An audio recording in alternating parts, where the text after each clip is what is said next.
En el estoicismo hay una manera de entender la vida muy pragmática que nos puede venir muy bien en el siglo XXI como consejo a la hora de enfocar nuestro día a día. Epicteto decía que toda persona debería de comenzar planteándose lo siguiente para tomar buenas decisiones.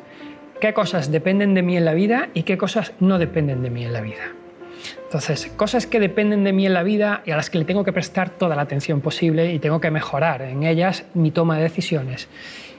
Mis opiniones. Mis opiniones son mías, de nadie más, tengo que responsabilizarme de ellas y tengo que saber muy bien dónde las doy y hacia quién van dirigidas.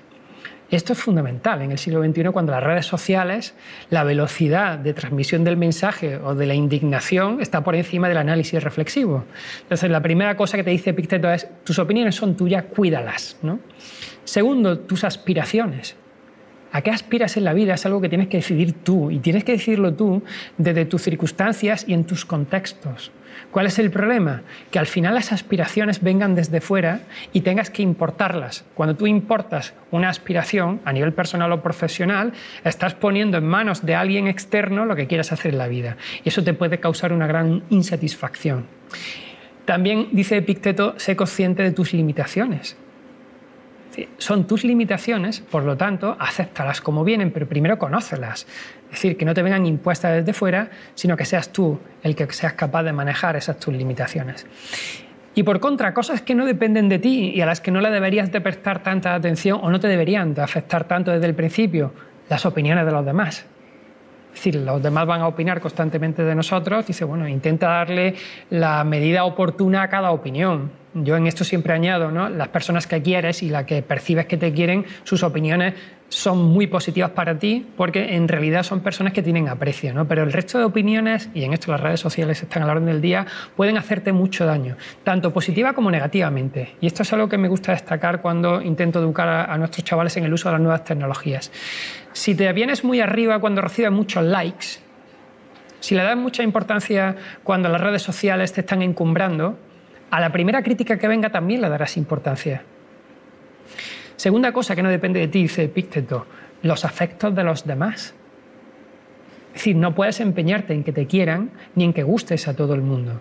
Así es que intenta buscar una identidad, pero no intentes que los demás tengan unas emociones hacia ti que tú consideres oportunas o no.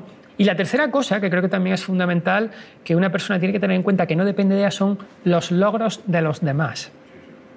Es decir, hacia donde los demás vayan y lo que consigan no dependen de ti, así es que no dejes que te afecte, y si además son amigos, alégrate por ellos, pero no te obsesiones con igualar los logros de los demás, sino pon una meta en torno a ti y no en torno al otro. Entonces, desde esa perspectiva, yo creo que la filosofía, cuando te vas a la parte pragmática, cuando te vas a las enseñanzas del día a día, puede ser un elemento maravilloso para el pensamiento crítico.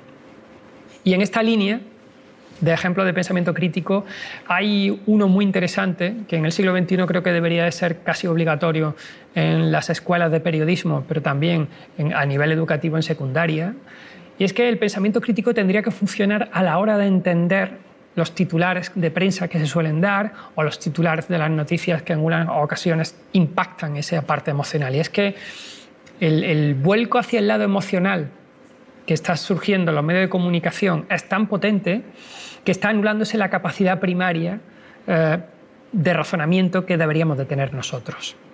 De modo que si yo consigo un titular sensacionalista, yo sé que voy a acudir directamente a tu emoción, o bien de felicidad o bien de indignación, y he conseguido anular tu parte racional. ¿Por qué? Porque he ido directamente a la emoción, ¿no? Esto ya lo sabían los romanos.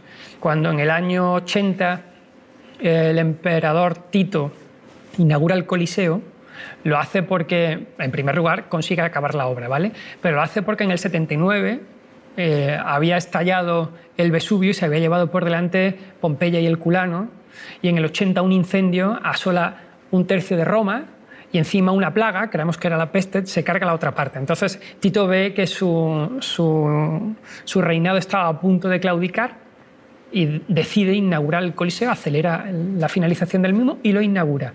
Y da 100 días con sus mañanas y tardes de espectáculo gratuito para todo el pueblo de Roma.